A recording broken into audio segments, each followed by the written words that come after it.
السلام علیکم ورحمۃ اللہ وبرکاتہ۔ امید ہے آپ سب خیر وافیت سے ہوں گے۔ حضرت اقدس حضرت مولانا مفتی ابوالقاسم صاحب نعمانی محتمم و شیخ الحدیث دارالعلوم دیوبند نے دعا کا انتہائی آسان اور عمدہ انداز سکھایا ہے۔ آپ حضرات سے گزارش ہے اس ویڈیو کو آپ حضرات مکمل آخر تک سماعت فرمائیں تاکہ ہم لوگوں کو دعا کا آسان اور عمدہ انداز سیکھنے کو ملے۔ اور میں یہ بات بھی واضح کر دینا مناسب سمجھتا ہوں کہ حضرت کی یہ جو پیغامات ہوتے ہیں، حضرت کے جو بیانات ہوتے ہیں، وہ میرے پاس تحریری شکل میں آتے ہیں۔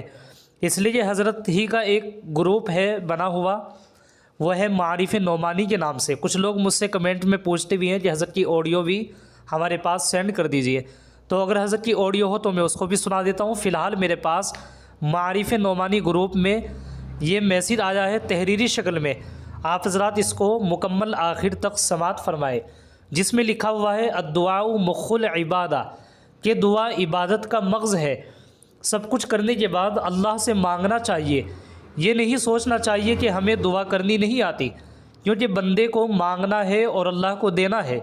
وہ دلوں کے حال کو جاننے والا ہے، ہماری ضرورتوں کو بھی جاننے والا ہے۔ دل کی کیفیت کو اللہ تعالیٰ دیکھتا ہے۔ ہرگز یہ سوچ کر دعا میں کوتاہی نہیں کرنی چاہیے کہ ہم کو دعا کرنی نہیں آتی۔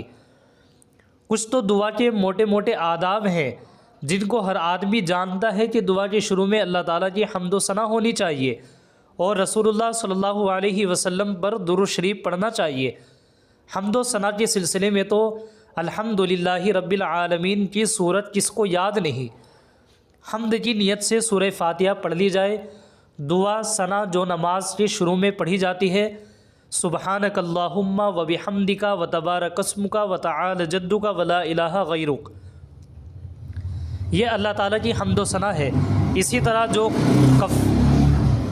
کفارہ مجلس کی دعا ہے، یہ دعا بھی حمد و ثنا پر مشتمل ہے۔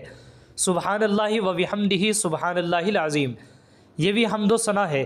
اور جس طرح بھی ہو اللہ کی حمد و ثنا ہونی چاہیے۔ اور درود شریف میں سے کوئی درود شریف یاد نہیں آتا تو جو نماز میں درود شریف پڑھا جاتا ہے وہ سب سے عمدہ اور بہتر درود ہے، وہی درود ابراہیمی ہے، اس کو پڑھ لیا جائے۔ پھر قرآن پاک کی دعائیں ربنا آتنا فی الدنیا حسنہ وفی الآخرۃ حسنہ وقنا عذاب النار، اور اسی طریقے سے یہ دعا بھی ہے رب اجعلنی مقیم الصلاۃ ومن ذریتی ربنا وتقبل دعا ربنا اغفر لی ولوالدی وللمؤمنین یوم یقوم الحساب، یہ دعا ہے۔ اور قرآن کی جو دعا یاد ہو اسے پڑھے۔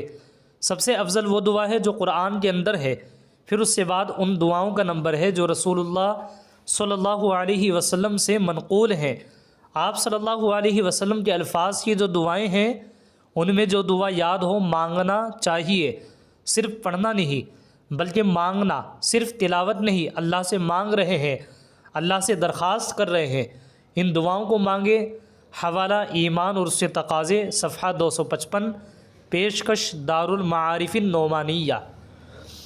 یہ میں نے حضرت کا پیغام آپ حضرات تک تحریری انداز میں اور اپنی وائس میں آپ حضرات کے سامنے شیئر کیا ہے، پڑھ کر کے سنایا ہے۔ آپ حضرات سے گزارش ہے اس ویڈیو کو مکمل آخر تک سننے کے بعد زیادہ سے زیادہ شیئر بھی کر دیجیے گا اور اپنے واٹس ایپ گروپ میں اس کو لگا لیجئے تاکہ لوگوں کو اس سے زیادہ فائدہ ہو۔ السلام علیکم ورحمۃ اللہ وبرکاتہ۔